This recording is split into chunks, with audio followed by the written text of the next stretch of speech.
Exode 19.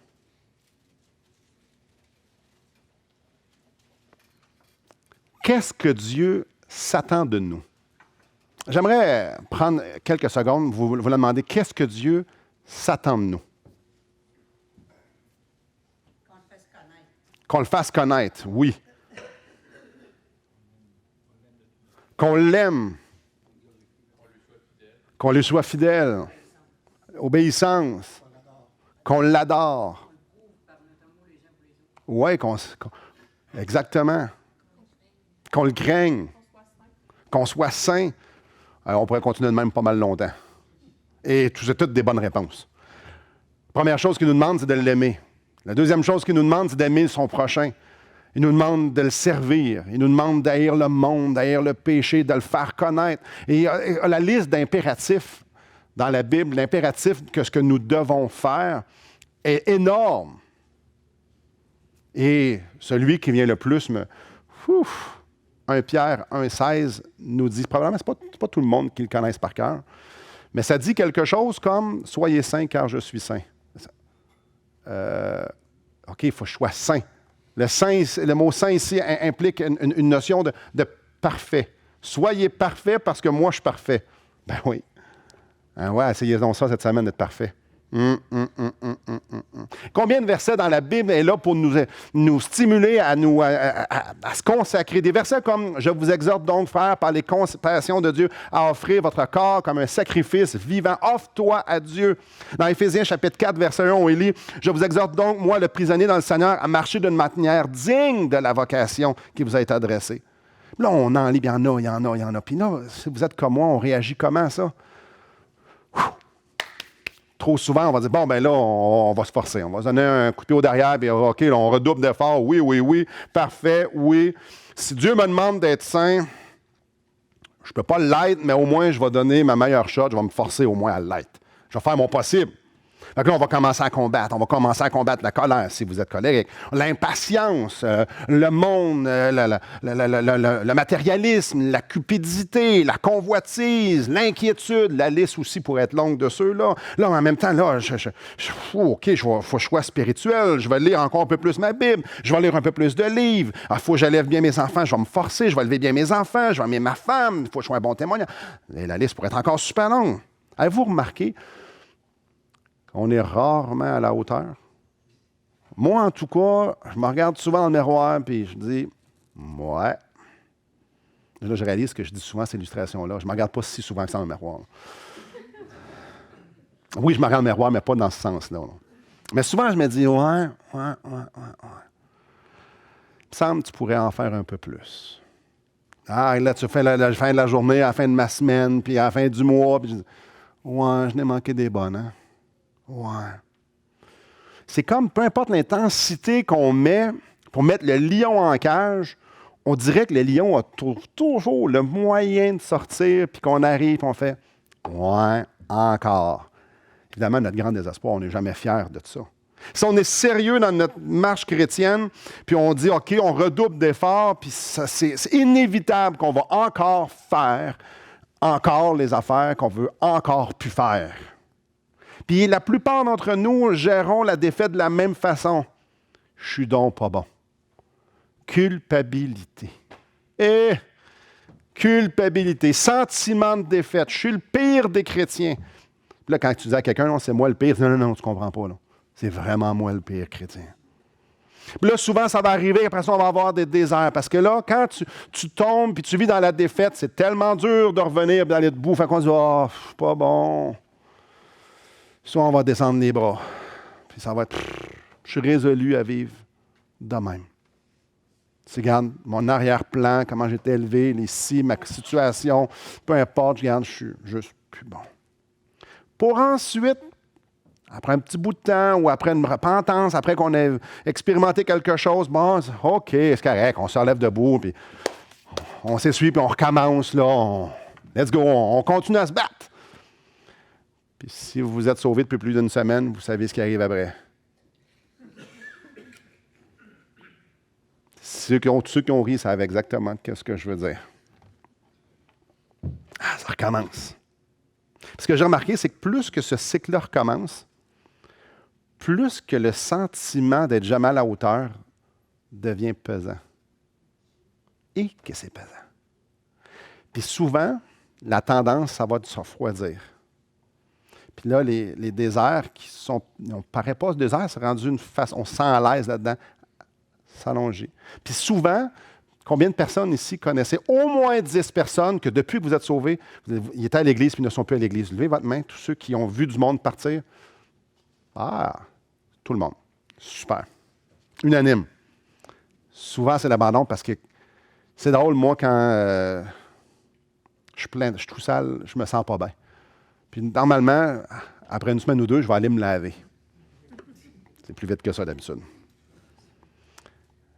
Mais vivre en sentant pas bon, là, c'est pas le fun. Fait que souvent, ça va nous éloigner, puis on va s'habituer à la senteur, puis on va juste partir. Combien de chrétiens ne se sentent pas à la hauteur pour plaire à Dieu avec tout ce qu'il nous demande? Même si on met nos plus gros efforts, puis jamais je vais remettre en doute les efforts. Mais c'est spécial parce que dans la Bible, Dieu nous dit qu'on est victorieux en Jésus-Christ. Christ a tout vaincu à la croix du Calvaire. C'est drôle, je lis ça bien souvent, puis je me dis, voyons, mais dans ma vie, c'est comme, je ne suis pas si victorieux que ça, là. Puis ça nous dit que quand on va passer de l'autre côté, Jésus va nous accueillir, puis il va nous dire, bon et fidèle serviteur. Je ne sais pas pour vous, mais souvent, moi, je me dis, il va dire, bon, OK, tu peux rentrer, là. J'ai plus l'impression qu'il va dire, bon, en fait, tu prends la petite porte d'à côté, là. Il me semble que la grande porte, c'est pour le monde qui ont vraiment obéi. Toi, tu es comme... pourquoi Dieu me demande des affaires que je ne suis pas capable de faire? Pourquoi Dieu me demande d'être saint quand il sait bien que je ne peux pas être saint? Même si je me donne à 100%, ça va faire 18-19 ans que je suis sauvé. Ça n'a jamais marché, mais bien longtemps. Jamais. Et il y a des passages qui nous rappellent que peut-être qu'on a des affaires qu'on a mal compris. Peut-être qu'on a cherché de plaire à Dieu d'une mauvaise façon. Et là, on est dans Exode chapitre 19. Voici une illustration de ce que je suis en train de dire. Voici ce que Dieu demande à Israël. Exode 19, verset 5. Maintenant, si vous écoutez ma voix et si vous gardez mon alliance, vous m'appartiendrez entre tous les peuples, car toute la terre est à moi. Vous serez pour moi un royaume de sacrificateurs et une nation sainte. Voilà les paroles que tu diras aux enfants d'Israël. Verset 7. Moïse va appeler les anciens du peuple et il mit devant eux toutes ces paroles, comme l'Éternel le lui avait ordonné. Le peuple tout entier répondit, oui, oui, oui, oui, oui, oui, oui. Nous ferons tout ce que l'Éternel a dit. Si vous avez lu l'Ancien Testament au moins une fois, vous avez sûrement un sourire quand vous lisez ça. Oui, on va tout faire ce que tu nous as dit. Bel effort. Bravo. Ouais. Dieu voulait quoi de eux? Eux, ce qu'ils ont entendu, c'est fais toutes ces œuvres-là. Je te donne une loi, je veux que tu fasses ça, ça, ça. Et là, tu vas être agréable. Eux autres, c'est ça qu'ils ont compris. Fais les œuvres.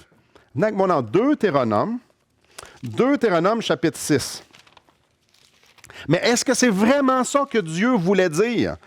Eux ont compris, si tu fais ces œuvres-là, si tu t'appliques à faire les œuvres, tu vas m'être agréable. Et là, je vais être content, puis on va avoir ça, tout va baigner dans l'huile. Est-ce que c'est ça qu'il a dit? Est-ce que c'est ça que Dieu voulait? Regardez au verset 1 du chapitre 6 de Deutéronome. Voici les commandements, les lois et les ordonnances que l'Éternel, votre Dieu, a commandé de vous enseigner afin que vous les mettiez en pratique dans le pays dont vous allez prendre possession. Donc oui, il y avait des règles. Afin que tu craignes l'Éternel, ton Dieu, en observant tous les jours de ta vie, toi, ton fils et le fils de ton fils, toutes ces lois et tous ces commandements que je te prescris, et afin que tes jours soient prolongés. Quelqu'un va dire, ben oui, tout ce qu'il veut, c'est qu'on fasse ces lois. Tu les écouteras donc, Israël, et tu auras soin de les mettre en pratique, afin que tu sois heureux et que vous multipliez beaucoup, comme tu l'as dit, comme te l'a dit l'Éternel, le Dieu de tes pères, en te promettant un pays où coule le lait et le miel. Mais il ne faut surtout pas, il faut se rendre jusqu'au verset 5. Il ne faut pas arrêter là. Écoute, Israël. L'Éternel, notre Dieu, est le seul Éternel. Tu aimeras l'Éternel, ton Dieu, de tout ton cœur, de toute ton âme et de toute ta force. Venez avec moi au chapitre 30. C'est spécial, hein? C'est spécial ici. Il y a comme une belle, on dirait une dualité, on dirait quelque chose de deux. Tu as toutes les œuvres, puis tu m'aimes. Eux, ils ont juste compris, fais les œuvres. Donc, Deutéronome, chapitre 30, on est au verset 16. Car je te prescris aujourd'hui d'aimer l'Éternel ton Dieu, de marcher dans ses voies et d'observer ses commandements, ses lois et ses ordonnances, afin que tu vives et que tu multiplies, que l'Éternel ton Dieu te bénisse dans le pays dont tu vas entrer en possession. Mais si ton cœur se détourne, si tu n'obéis point, si tu te laisses entraîner à te prosterner devant d'autres dieux et à les servir, j'arrête ici. Avez-vous remarqué quelque chose qui se passe au verset 17? Si ton cœur se détourne, est-ce que Dieu leur a demandé d'accomplir les lois ou le cœur? Dieu voulait que le peuple d'Israël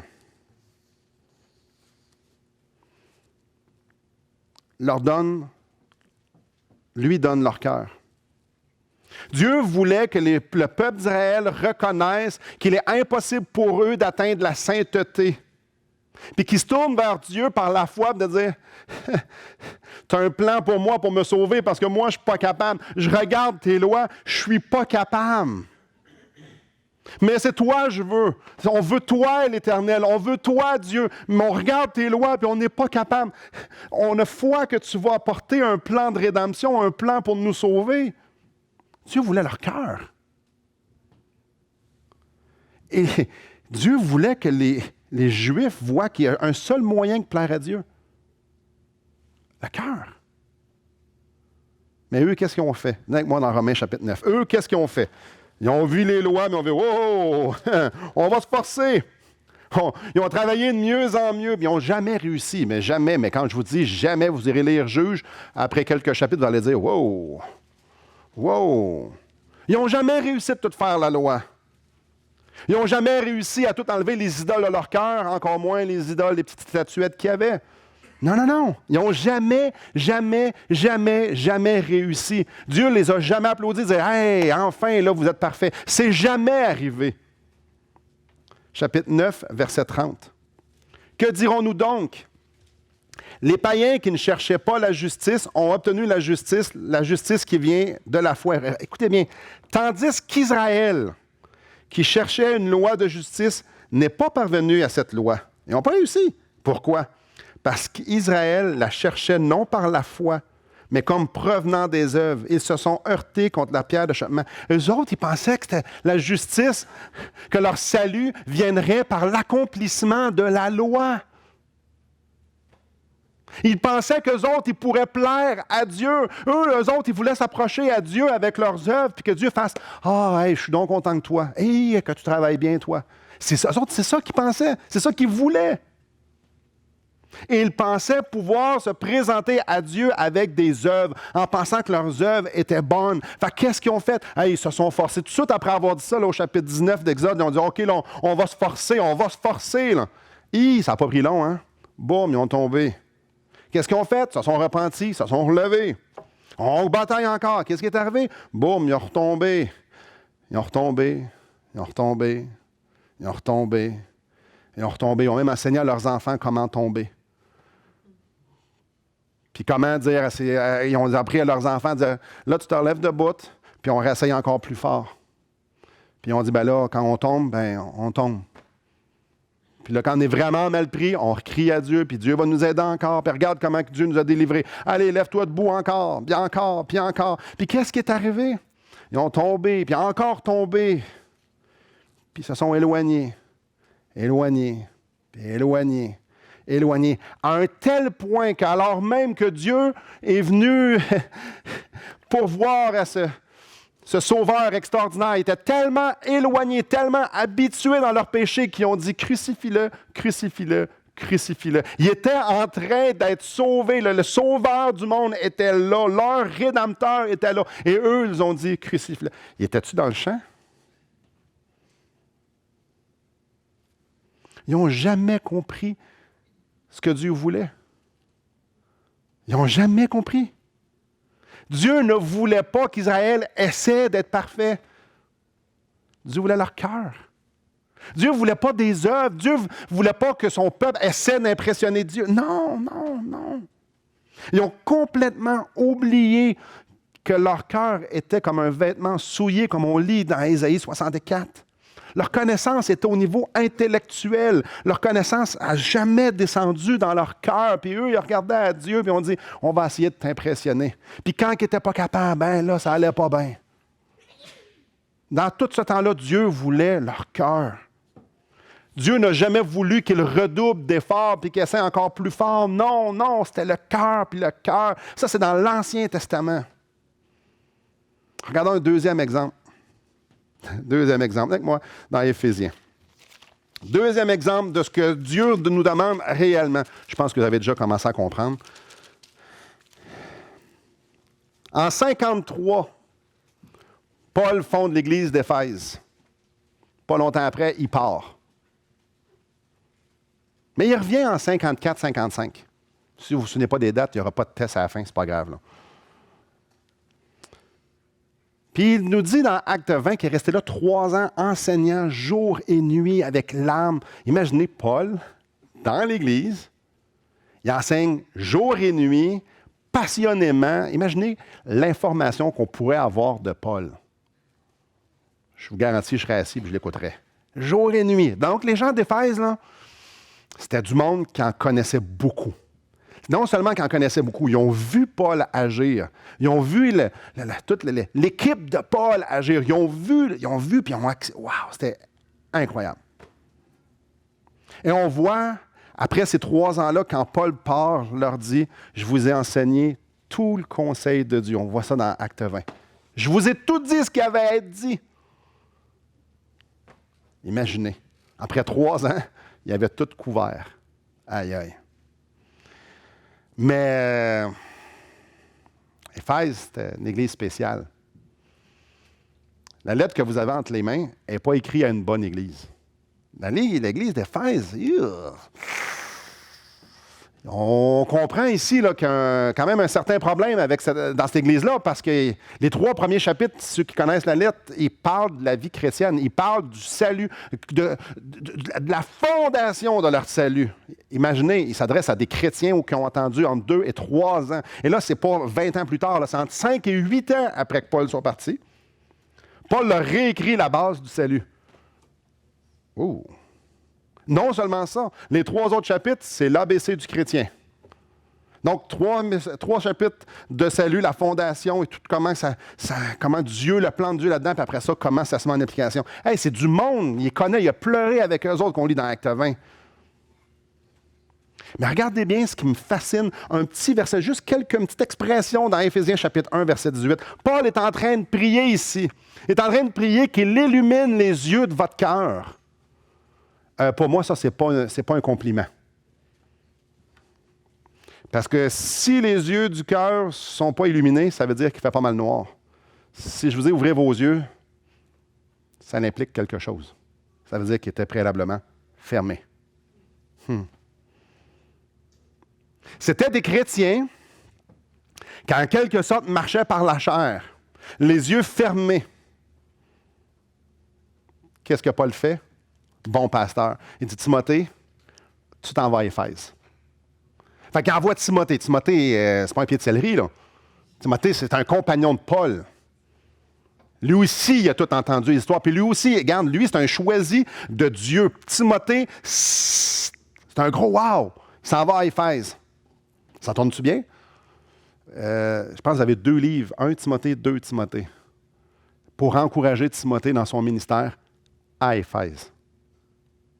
Dans 1 Timothée, chapitre 1, versets 5 à 9, tournez pas avec moi, on voit Paul encourager Timothée à enseigner les gens, de dire, hey, la loi, là, débarquez de ça, là. Les gens à Éphèse étaient centrés sur la loi, sur le légalisme, vouloir plaire à Dieu par les œuvres. Mais c'est pas intéressant. Là, je vais juste... Paul, 3 ans, jour et nuit, il écrit une lettre, il envoie Timothée, il envoie 2 lettres à Timothée pour encourager Timothée, parce que non seulement il voulait impressionner Dieu avec leurs œuvres, les gens d'Éphèse, les chrétiens d'Éphèse, Mais si vous vous souvenez dans 1 Timothée 4,12 que ça dit, Paul dit à Timothée, laisse-toi pas mépriser. Il méprisait l'enseignement de Timothée tellement qu'eux se pensaient bons. Et eux, ils ne voulaient pas se remettre en question. Timothée leur disait, hey, arrêtez, là. C'est par la grâce qu'on s'en va à Dieu. On doit aimer Dieu. Ce n'est pas aux œuvres, on n'impressionne pas Dieu. Et eux méprisaient l'enseignement de Timothée parce que sous des allusions qui étaient trop jeunes. Voyons donc. Ça n'adresse pas d'allure. Vous êtes avec moi dans Apocalypse, chapitre 2. Éphèse, là. C'est drôle. Souvent, c'est une super belle lettre, une lettre que j'aime énormément. Mais l'Église d'Éphèse avait de sérieux problèmes. Elle était dure d'entendement. Paul ne les a pas lâchés 2 secondes.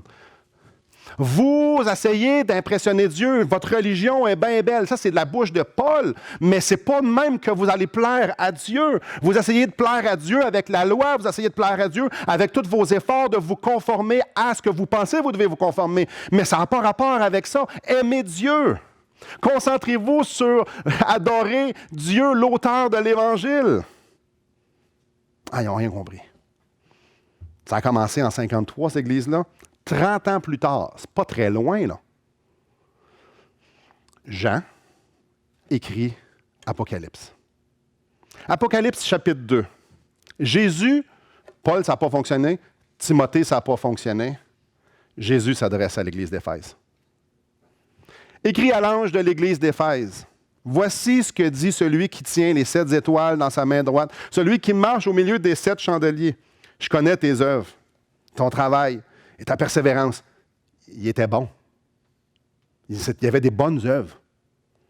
Il faisait du bon boulot. Les chrétiens à Éphèse, c'était aux yeux, là, c'était des chrétiens, la coche, là, c'était un travail. Wow, ça travaillait, puis ils persévéraient. Je sais que tu ne peux pas supporter les méchants, donc eux autres, quand les gens étaient dans l'erreur, bang!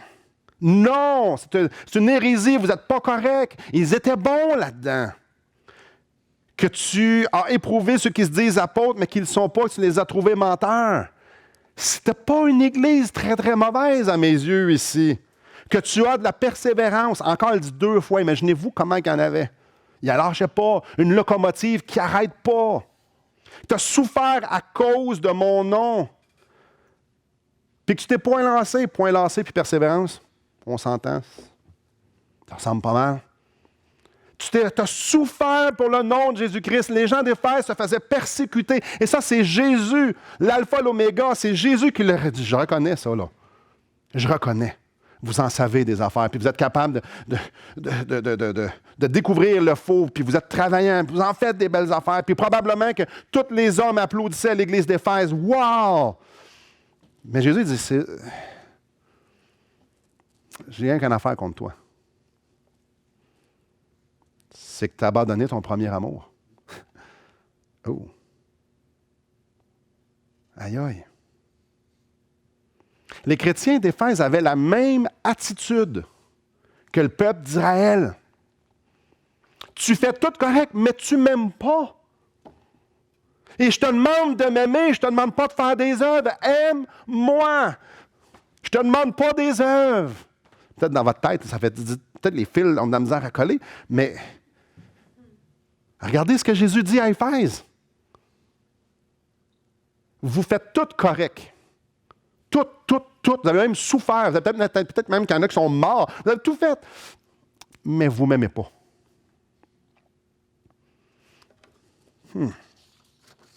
Souvenez-vous de 2 questions que je vous ai parlé ce matin, en introduction. Combien de chrétiens ne se sentent pas à la hauteur pour plaire à Dieu et faire avec tout ce qu'il nous demande? Puis en dedans, probablement que chacun d'entre nous a fait, moi.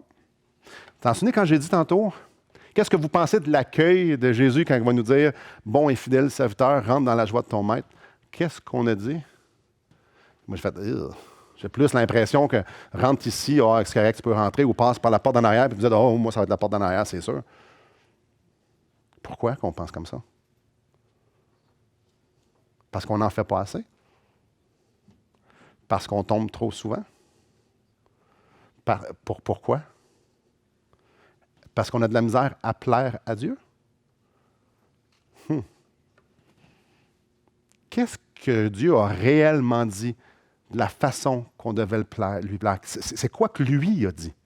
Nous, on entend tous les impératifs. Lui, qu'est-ce qu'il a réellement dit? Tu aimeras le Seigneur, ton Dieu, de tout ton cœur, de toute ton âme, puis toute ta pensée. Est-ce qu'il a dit, je veux que tu me serves, viens passer à la balieuse, fais ci, fais ça, donne, aime, prie, lis, tu pries pas assez, hey, tu pries pas assez, hey, lis plus. C'est tous les impératifs. Qu'est-ce qu'on entend? Le peuple a entendu la loi, la loi, la loi, la loi, la loi. Dieu dit, non, non, non, c'est ton cœur que je veux. L'Église d'Éphèse, nos frères et sœurs, eux autres, ont entendu la loi, la loi, la loi. Puis Dieu, Jésus leur a dit, non, non, c'est ton cœur que je veux. Nous, on est-tu en train de faire la même affaire?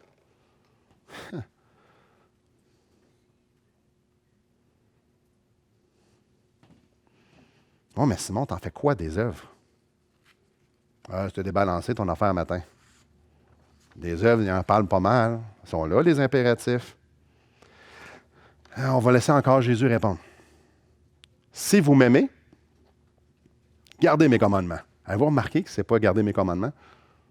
Si vous m'aimez. Oh, qu'est-ce qui vient en premier? Celui qui a mes commandements et qui les garde, c'est celui qui m'aime. Jésus lui répondit, si quelqu'un m'aime, il gardera ma parole.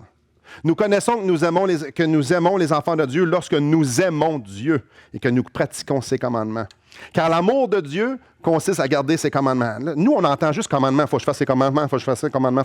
Jésus dit, non, non, non, non, aime-moi, aime-moi, aime-moi, aime-moi. Si tu m'aimes, tu vas garder mes commandements. Oh, il faut que je fasse ses commandements, faut que je fasse... Non, non, non, non, Simon, tu n'as pas compris. Aime-moi et alors tu vas faire les commandements. Non, non, il faut que je fasse les commandements, il faut que je lui montre que je l'aime. Non, non, non, Simon, tu n'as pas compris. Aime-moi. Oui, oui, oui, oui, oui, mais si je t'aime, je vais faire les commandements. Donc, je vais faire les commandements. Non, Simon. Non, non, non, non, non, non, non. Non, non, non. Aime-moi. Oui, mais Jésus, c'est quoi le plus grand commandement? Aime-moi. De toute ta force, de toute ta pensée, de tout ce que tu as, à tout ton petit change, donne tout, mets tout, mets tout, tout, tout, tout, tout. C'est juste ce que je te demande. Oui, oui, mais les commandements. Je t'ai dit de m'aimer.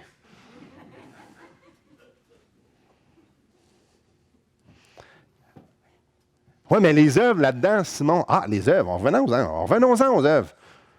Ah, mais j'ai pas beaucoup d'œuvres. Ah, mais c'est parce que tu n'aimes pas beaucoup. C'est ça. Les œuvres ne viennent pas avant l'amour. L'amour vient avant les œuvres. Si tu n'as pas beaucoup d'œuvres, il ne force pas ces œuvres, c'est parce que tu n'as pas l'amour. Réfléchissez un instant. Si vous m'aimez, il va y avoir quelque chose qui va pousser. Les commandements. Oh, moi, je ne fais pas les commandements. Force-toi pas ces commandements. Concentre-toi sur l'amour. C'est avec moi dans Jean 15. On va laisser encore Jésus parler. J'aime bien ça. Un passage que vous m'entendez souvent citer.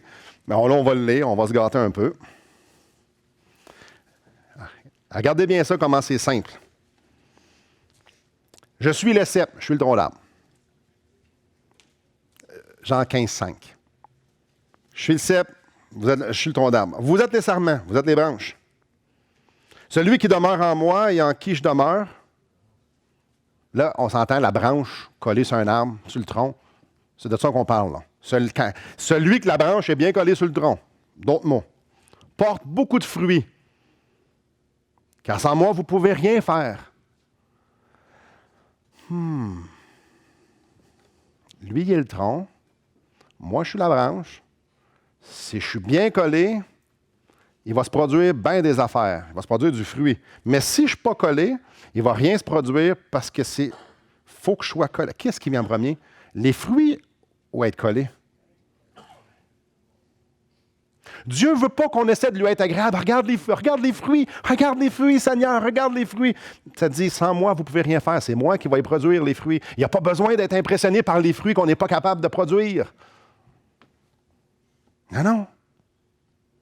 Nous sommes des pécheurs perdus. La seule raison pourquoi on peut rentrer dans sa présence, c'est à cause de Jésus-Christ. Venez avec moi dans Romains, chapitre 8. C'est à cause de Jésus-Christ. On n'a rien à y montrer, on n'a pas d'œuvre à lui montrer. Il jamais va nous applaudir. Hey, beau dessin. Non, non, non, non. Il voit le dessin de Jésus qui couvre parfaitement mon injustice. C'est ça qu'il voit. Dieu veut qu'on l'aime plus. Dieu veut qu'on l'aime plus. Dieu veut qu'on se colle sur lui. Dieu veut qu'il soit l'objet de nos désirs. Il veut qu'on soupire après lui. Il veut que ça soit une relation d'amour. Chapitre 8, verset 11. Et si l'esprit de celui qui a ressuscité Jésus d'entre les morts habite en vous, celui qui a ressuscité Christ d'entre les morts rendra aussi la vie à vos corps mortels. C'est qui donne la vie à qui, là? Hein? C'est pas pire, hein? 2 Corinthiens, chapitre 3, je vous le lis. Nous tous, dont le visage découvert reflète la gloire du Seigneur, nous sommes transformés en la même image de gloire en gloire. C'est-tu nous qui se transformons ou nous sommes transformés par l'Esprit du Seigneur qui est écrit dans le reste du verset? Nous sommes transformés de gloire en gloire. Est-ce que moi j'ai rapport là-dedans? Non. Chapitre 4, verset 7 de 2 Corinthiens. Nous portons ce trésor dans des vases de terre. Ça, c'est vases de terre passant, ça non plus, ce n'est pas un compliment. Afin que cette grande puissance, les œuvres que nous faisons, soient attribuées à Dieu et non pas à nous. J'aime ça. C'est quand on est bien collé sur lui que là, c'est ses œuvres qui sont produites en nous. C'est quand nous faisons un avec Jésus, que nos désirs se portent vers lui, que nous ayons cette relation-là d'amour, de passion l'un envers l'autre. C'est alors que sa grande puissance est manifestée. C'est là que sa puissance fait en sorte qu'on va porter des fruits incroyables. Il ne faut jamais se souvenir, écoutez bien ça, là, Philippiens 2,13. Car c'est Dieu qui produit en vous le vouloir et le faire selon son bon plaisir. OK, non, mais moi, je veux t'impressionner, Seigneur. Oui, mais c'est parce que c'est moi qui vais le donner le vouloir et le pouvoir. Non, mais moi, je veux t'impressionner. Oui, je sais, mais c'est moi qui vais le produire. Et lorsqu'on se rapproche de Jésus-Christ, lorsqu'on se colle notre cœur sur le sien, que notre cœur prend le rythme du sien, c'est là que sa vie va être produite en dedans de nous tout naturellement. Ça ne sera pas naturellement, ce n'est pas nous qui va le faire, c'est lui qui va la produire en nous. Ça va être son sang qui va couler, qui va pomper notre sang, qui va faire en sorte qu'on va pouvoir agir pour lui. Quand je regarde la parole, puis que je dis, son lit fait ci, fait ça, qu'est-ce que je devrais lire? Travaille plus fort? Non. Aime plus. Et là, si vous avez juste à entendre quelque chose ce matin, là, c'est ce que je vais dire là. Ainsi, la loi a été comme un précepteur pour nous conduire à Christ, afin que nous soyons justifiés par la foi. On lit ça dans Galates 3, 24. Ça dit quoi, ça? La loi. C'est pour nous montrer qu'on a besoin de Jésus. C'était ça avant le salut. C'est ça après aussi? Ah ouais. C'est pas par les œuvres qu'on est justifié, c'est pas par les œuvres que Dieu va nous applaudir. Non. Non, c'est par la foi. C'est par la foi que je ne suis pas capable de le faire moi-même, donc j'ai besoin d'un sauveur, j'ai besoin de quelqu'un qui vienne produire sa vie en moi. C'est comme ça que je suis agréable à Dieu. C'est comme ça pour le salut, mais ça n'a pas changé. La loi de Christ, les lois, les impératifs dans le Nouveau Testament, devraient faire pousser en nous, dire, Seigneur, j'ai besoin plus de toi parce que je vois que tu veux produire ces fruits-là en moi, mais je suis tellement pas capable. Je ne suis même pas par où commencer. Seigneur, j'ai besoin de toi. J'ai besoin que tu sois plus proche de moi. J'ai besoin de penser comme toi tu penses. La seule chose qui devrait venir dans notre cœur, c'est j'ai besoin de t'aimer plus. Viens m'apprendre à t'aimer. Viens m'apprendre à penser comme toi. Dieu a toujours dit, je veux ton cœur. C'est Dieu qui produit le vouloir et le faire, mais dans la mesure où est-ce que je l'aime, puis que ma relation avec lui, c'est basé sur l'amour. Oublions jamais Romains 11, 36. Si vous ne le savez pas, c'est le verset par excellence à apprendre par cœur. C'est de lui, par lui et pour lui que sont toutes choses. À lui soit la gloire au siècle des siècles. Amen. Si on pense un instant qu'on peut impressionner Dieu, si on pense un instant que là, il faut s'exécuter pour en faire assez, qu'on passe à côté de tout. Si on pense un instant que là, on doit avoir une meilleure semaine pour pouvoir avoir un peu plus de quelque chose, c'est faux. Si on pense un instant que parce qu'on a eu une bonne semaine, ça va être mieux, non. Non, non, c'est faux. C'est enlever la gloire à Christ. Non. Les robinets sont toujours 100% ouverts sur nous. Les robinets du trésor céleste. On va voir ça, Dieu voulant, la semaine prochaine. Donc, conclusion. Peut-être ce matin, vous êtes découragé. Peut-être ce matin, vous vivez dans la défaite, vous avez vécu une semaine dans la défaite, ou peut-être, peu importe. Vous êtes peut-être dans une vallée, peut-être vous êtes refroidi. Peut-être que même ce matin, vous faites « Hey, as-tu fini? C'est long. Ça fait juste 35 minutes. » Manque d'intérêt. Ah, je savais que je n'avais pas dû venir. Peut-être que vous êtes désillusionné, vous dites « Oh oui, mais Simon, c'est parce que tu ne comprends pas ma situation. Moi, mon péché, il est gros. Moi, je suis réellement esclave. » Oui, je comprends ta situation. Moi, la joie, là, regarde, quand elle a passé, je n'étais pas là. Moi, la paix, là, regarde, tu ne comprends pas ma situation. Moi, j'en ai pas de paix. Je ne sais même pas comment ça s'écrit, ce mot-là. Oui. Peut-être comme vous dites, oui, la victoire en Jésus-Christ, puis tout ça. Oui, mais ça, c'est juste la théorie. Moi, dans la vraie vie, là, sur le plancher des vaches, là, c'est dur, la vie chrétienne.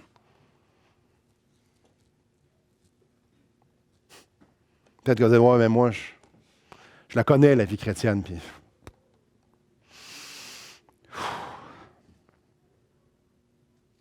Si vous avez ces caractéristiques, si ça, là, vous pensez à certaines mesures, évidemment, je caractérise un petit peu, ou plein d'autres choses un petit peu, là, c'est parce que vous avez une vie basée sur comme plaire à Dieu. Si vous êtes essoufflé, si vous ne pensez pas à la hauteur, si ça vient souvent dans vos pensées, là, si ça vient souvent à vos pensées qu'il me semble que je serais mieux ailleurs, ouais, ben, c'est une vie basée sur moi, je veux être agréable par des œuvres. Frères et sœurs, Dieu veut notre cœur. Dieu ne veut pas qu'on regarde au livre de loi puis qu'on dit, bon, ben là,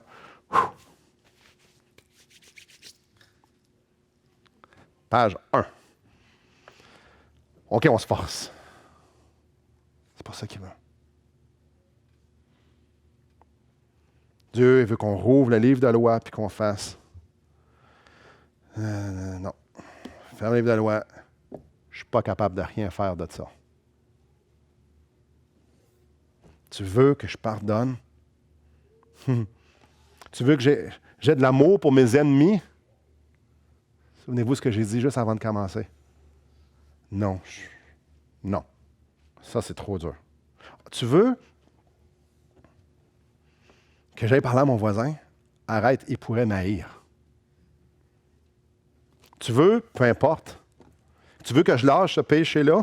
On ferme le livre, puis on dit, j'ai besoin d'un sauveur.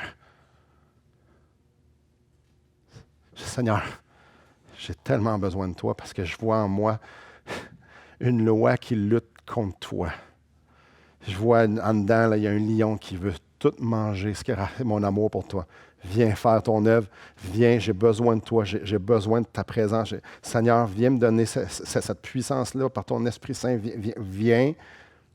On a le choix entre le livre de loi, qu'on va toujours être dans la défaite. Mais ce livre de loi-là est fait pour nous emmener à Christ.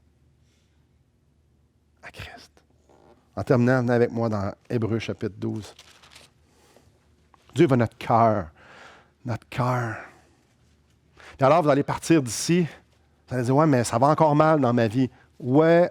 Puis je ne vous garantis pas que ça va aller mieux cette semaine. Tu sais, il y a du monde qui se sont fait manger par des lions.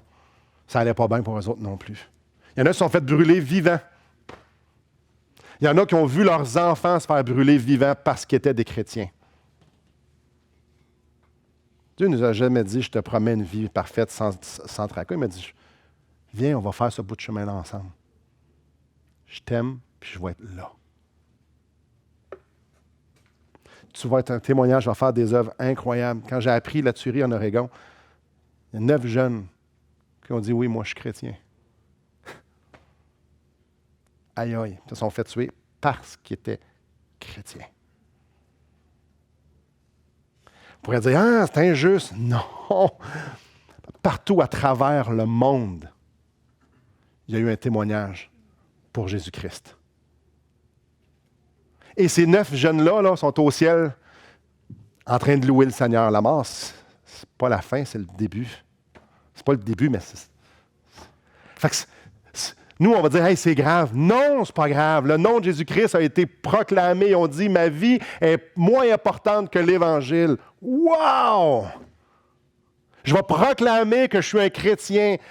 Le premier qui s'est fait tuer, lui, il ne le savait pas. Mais le deuxième, quand il s'est fait dire, toi, es-tu chrétien? Il savait ce qui était pour arriver. Imaginez le 9e. Il savait exactement ce qui était pour arriver. Jésus-Christ était là. Il était là. Il n'était pas là à se tirer la gâchette. Il était là, il prenait la main de ses enfants et il disait, viens, on s'en va à la maison. C'est ça la puissance de l'Évangile. Jésus n'a pas le doigt à sa gâchette. Il a la main, puis il dit, viens-t'en. Ah, tu vas mourir là, mais regarde, viens-t'en, ce qui t'attend à l'autre bord, viens-t'en, tu vas être bien.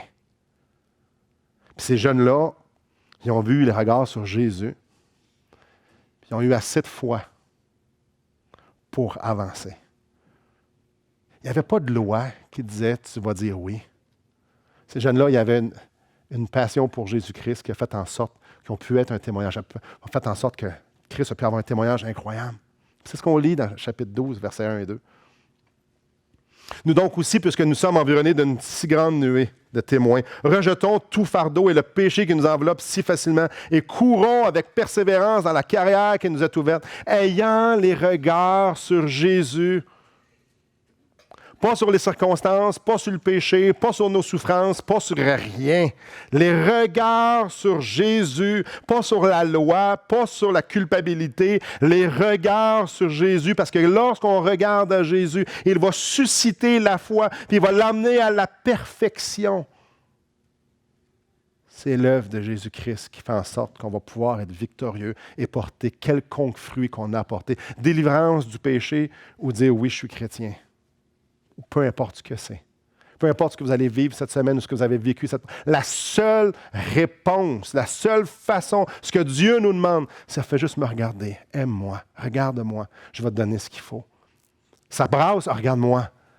Oui, mais là, il faut que... Regarde-moi. Je ne sais pas... Regarde-moi. C'est ça qu'on voit ici. Et c'est ce que le peuple d'Israël n'a pas compris, puis c'est ce qu'Éphèse n'a pas compris, puis c'est ce que moi, trop souvent, moi aussi, je ne comprends pas. Jésus, j'ai besoin de toi. Oh là, je vais me forcer. Non. Cultivons cet amour-là.